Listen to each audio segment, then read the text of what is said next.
Well, what is chivalry and should it be held on to? That's the topic for today. Pastor Dalrock writes again about chivalry in an article entitled Defending Chivalry's Honor. It says in the popular usage, chivalry is largely, if not entirely, about service and deference to women. If a parent tells you they're raising their sons to be chivalrous, they almost never mean they are raising their boy to go on armed adventures or fight duels or defend his family's honor, which is what chivalry was originally meant to be, a code of fair conduct between knights. That's what chivalry was, what it started out as, and then it morphed into this idea of like romantic love, deferring to the lady.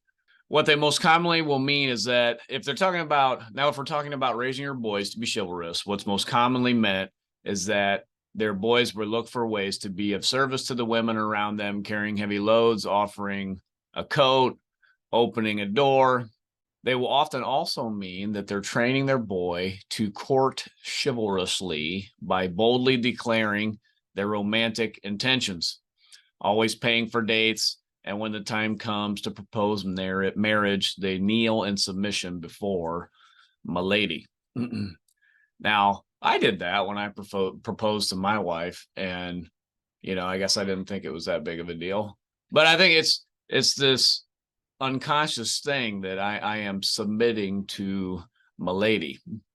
So then he goes in, this is really interesting now. He goes in, the most famous real life act of chivalry, according to legend, is arguably when King Edward III gallantly came to the aid of a woman with a suspiciously timed wardrobe malfunction. Uh-oh.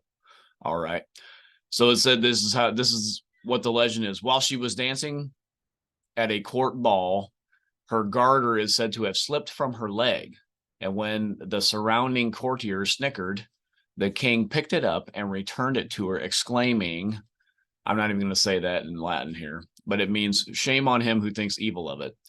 And it is the phrase that has become the motto of the Order of the Garter. All right. So if you've ever heard of the Order of the Garter, this is kind of interesting stuff. He said this legendary act of chivalry led to the founding of the oldest order of chivalry in the world, the Order of the Garter. This is the most prestigious order of chivalry in the UK.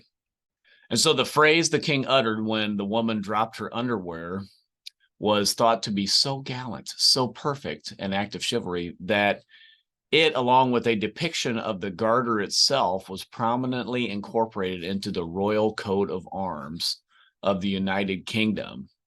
And as a result, it's even in the British passport. Now, let me bring this up. This is really interesting here. So this is Wikipedia. This is the Order of the Garter. You can see here is this blue band is the garter with this motto that I just read. If you look at the royal coat of arms, here's the royal coat of arms with the Order of the Garter, this garter even going around the royal coat of arms. That, to me, that's fascinating. And who's in the Order of the Garter? Well, I mean, it's all the top brass. Here's the late King Charles III, along with Prince William. They're all in this Order of the Garter. I mean, they're all the top guys are all in this chivalry order that goes back to what it was 1348. I mean, it's pretty interesting stuff, how important chivalry is. And that act of chivalry that gets remembered, even in the motto, is coming to the aid of milady and defending milady's honor. And so Dalrock goes on to say that neither is it just C.S. Lewis who observes that the tales of the Knights of the Round Table are steeped in chivalry, and this is where it becomes more insidious, the morality of courtly love. Oh, there we go. So Mallory, this author that wrote back in the day, here he says, each knight is to fight for the sake of his lady. With his victories, he earns her love and defends her honor. He is absolutely loyal to her and will follow her every command, whatever happens, whether she sends him on an impossible quest, banishes him from her company, or stands accused of some terrible crime in desperate need of his help. Here, tragedy enters the picture. Lancelot's love, and he's talking about Lancelot now, and writing the stories about that. Lancelot's love of Guinevere can never have a happy ending, for she is King Arthur's queen. This is the epitome of courtly love, which chivalry ties in with courtly love.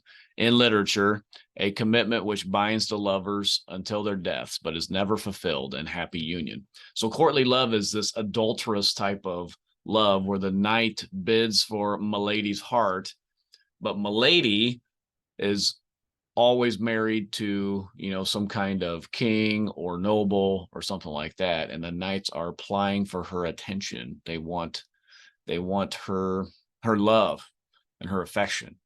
They're this insidious kind of courtly love.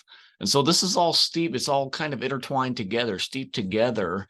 Even on the royal coat of arms is this idea of chivalry with the garter, defending milady's honor, these kinds of things.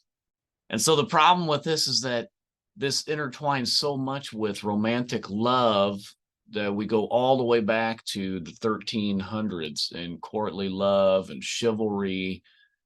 But this is seen now with biblical, how this is like a biblical thing with, we need to defend milady, and this idea of white knighting.